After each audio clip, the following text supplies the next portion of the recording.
पुरोगामी महाराष्ट्र म्हटलं जाणाऱ्या पुरोगामी महाराष्ट्रात आजही मागासवर्गीयांवर अत्याचाराच्या घटना ज्या आहेत त्या वारंवार घडत आहेत. त्यामुळे कुठेतरी फुले शाहू आंबेडकरांचं हे राज्य आजही दुर्लक्षित मानलं जातं आहे.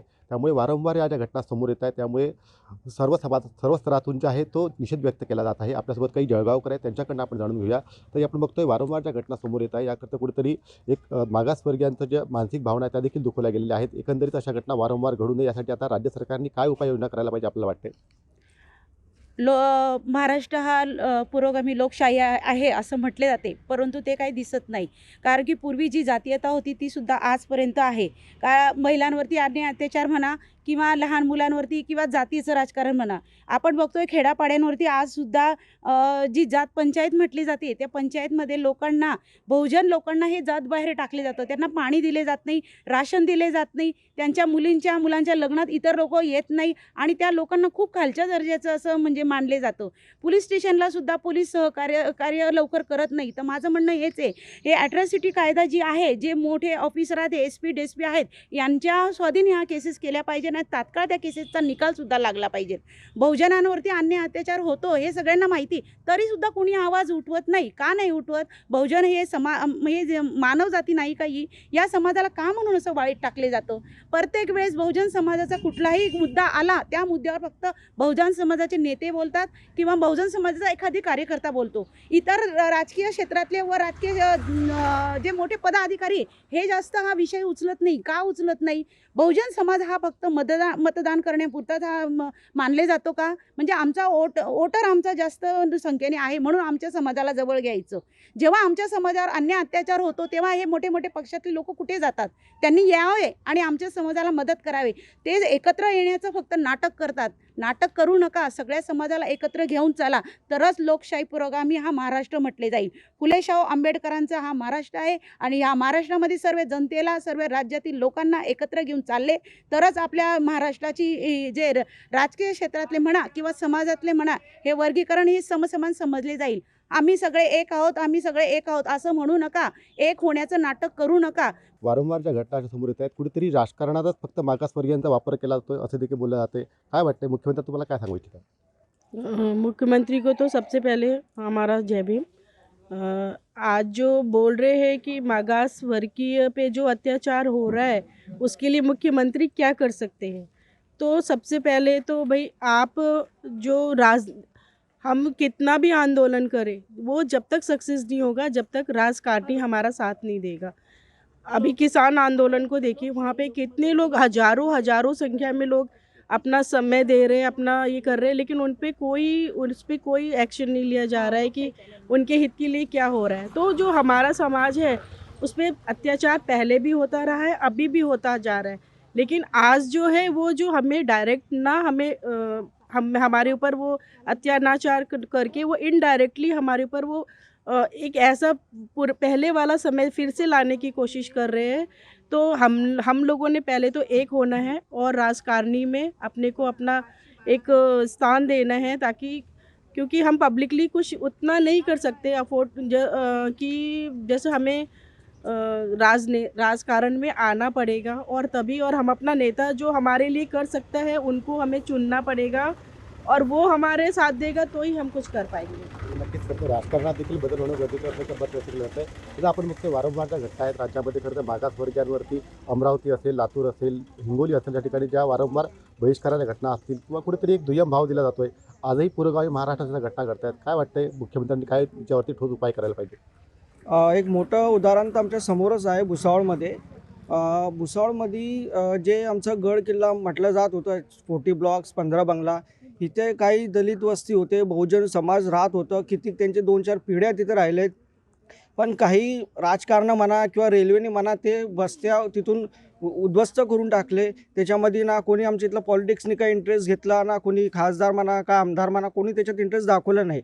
आणि जेव्हा रेल्वे त्याच्यामध्ये एवढा मोठा जेव्हा पाऊल उचलतं आहे, तर नक्की आमदार, तिथला खासदार म्हणा किंवा तिथला नगराध्यक्ष म्हणा, त्यांना ही गोष्टी आधी त्यांना कळवलं असेल नक्की, पण तरी त्या लोकांनी सुद्धा याच्यात काही इंटरफेअर केला नाही किंवा त्यांना काही वाचवायचा प्रश्न केला नाही. त्यांनी अचानक त्यांची पूर्ण वस्ती जी होती उद्ध्वस्त करून टाकली. ते बिचारे कुठे गेले, काय गेले, काही त्यांना म्हणजे काही कोणाला काही इंटरेस्टच लोकांनी घेतला नाही. ठीक आहे. त्याच्यानंतर आम्हाला तेच आमदारांना बी सांगायची इच्छा होती की व तुम्ही ॲटलिस्ट त्यांना काही दुसरं उपाय द्यायला पाहिजे होतं किंवा रेल्वेने त्यांना काही दुसरं पर्याय द्यायला पाहिजे होतं. अजून एक मला सांगायची अजून इच्छा आहे की जे भीमा कोरेगाव झालं त्याच्यामध्ये भरपूर युवांना केसेस दाखल केले गेलेले आहेत. ते अजून काढले गेलेले नाही. काही काही मुलं 2-2, 4-4 महिने आतमध्ये होते. काही म्हणजे मध्ये पण भरपूर आंदोलन झाले. त्याच्यातले केसेस बाहेर काढले गेलेत. पोरांवरतून ते केसेस मागे घेतलेत. तर आम्हाला त्यांच्याबद्दल काही वाद नाही आहे. तुमचा तो नियम आहे तुम्ही करा. पण तसं आम्हाला CM साहेबांना रिक्वेस्ट आहे की जे आमच्या समाजावर तुम्ही ते जे गुन्हा दाखल झालेला आहे ते कृपया करून मागे घ्यावा. म्हणजे पोरांना दुसरं पुढे त्यांचं जे फ्युचर आहे ते त्याच्यात अडकून राहणार नाही. ह्याच्यासाठी आम्ही CMला रिक्वेस्ट करू. थँक्यू. नक्कीच खरं तर आपण बघतोय की मागासवर्गीयांवरती वारंवार अन्याय होते आणि अशा घटना राज्यात घडत आहेत. खरं तर या पुरोगामी महाराष्ट्राला अशोभनीय घटना आहे.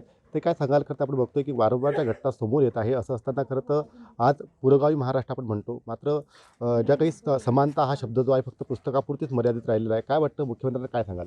हो, मला तर वाटते समानता हा शब्द पुस्तकापुरताच मर्यादित राहिलेला आहे. कारण बाबासाहेबांनी लिहिलेलं संविधान त्याच्यावरती काही लागू होत नाही. आता पण लहान मुलांवर, स्त्रियांवर आणि आपल्या समाजावर जो अन्याय होतो, पहिली गोष्ट तर आपल्या समाजाचे जे कार्यकर्ते आहेत त्यांनी याच्यात सहभागी झालं पाहिजे. त्यांचं काम आहे की त्यांनी जाऊन परस्पर भेट दिली पाहिजे. त्यांच्या काय समस्या आहेत ते हे केलं पाहिजे. त्यांनी आपल्या आम लोकांचं किती बोलून ते काही त्यांच्यापर्यंत पोचलं तरी ते काही काम करत नाही. त्यांनी जोपर्यंत प्रत्यक्ष भाग घेत नाही ते तोपर्यंत हा समाज आपला अन्यायाने लाचारच राहील असं मला म्हणायचं आहे. आणि हे जो अन्याय होतो, अत्याचार होतो, बाबासाहेबांनी दिलेलं जे आपलं पुरोगामीचं जे पूर्वीचं जे क्षेत्र होतं तो क्षेत्र आता आपल्याला बघायला मिळणार आहे असं मला वाटतंय.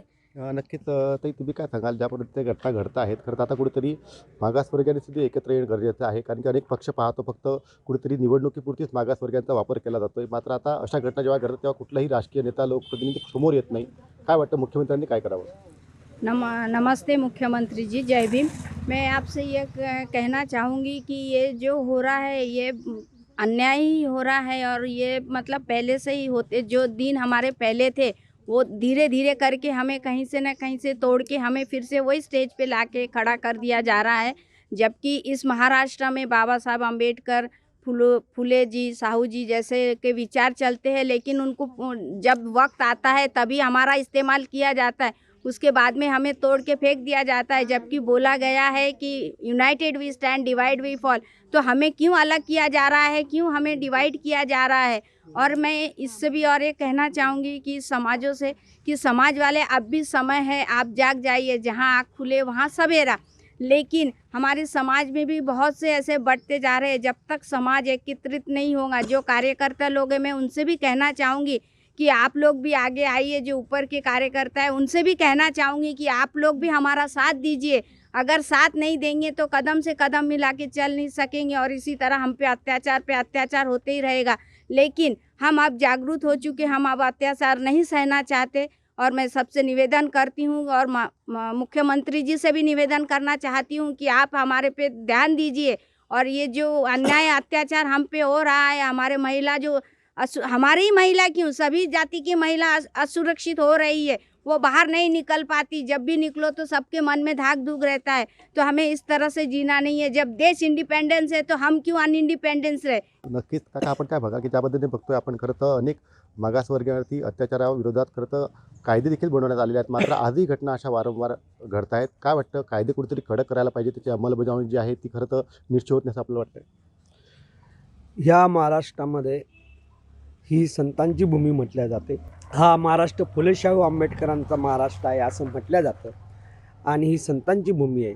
जोपर्यंत मानसिकता नष्ट होत नाही, जातीयता नष्ट होत नाही, जोपर्यंत सुवर्ण लोक पुढे येऊन ह्या गोष्टी, ज्या उल्लड मुलांना, काही लोकांना, लोकांनी जे हास्य धरून ठेवलेले वापर करतात, अशा लोकांना जर चांगला विचार सांगत नाही, तोपर्यंत अन्याय अत्याचार दूर होणार नाही.